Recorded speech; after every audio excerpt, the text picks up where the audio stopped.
గత 9 సంవత్సరాల నుంచి కూడా విద్యారంగం అనేది ఎంతో దారుణంగా తయారైంది అధ్యక్ష.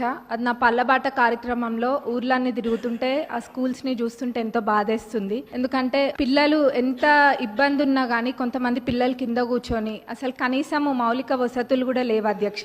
టాయిలెట్స్ అయితే అవి ఎంత దారుణంగా ఉన్నాయంటే అక్కడ పిల్లలు అవి ఎట్లా యూజ్ చేస్తుండ్రు అన్న చూస్తేనే చూసిన వాళ్ళకి బాధ అవుతుంది అధ్యక్ష. కొన్ని చోట్లనేమో అసలు టాయిలెట్సే లేవు, కొన్ని చోట్ల ఉంటే మెయింటెనెన్స్ లేదు, ఇంకొన్ని చోట్లనేమో అసలు ఎన్ని రిపేర్స్ ఉన్నాయంటే అధ్యక్ష అది పట్టించుకున్న నాదుడే లేడు అధ్యక్ష గత 10 సంవత్సరాలలో కూడా. ఇదే కాకుండా అధ్యక్ష స్టాఫ్ ప్రాబ్లం కూడా చాలా ఉంది అధ్యక్ష. మరి ఇవన్నీ కూడా మరి గత 10 సంవత్సరాలు ఎడ్యుకేషన్ అంతా వెనకాల ఎందుకు వేసిండ్రో అర్థం కావట్లేదు అధ్యక్ష.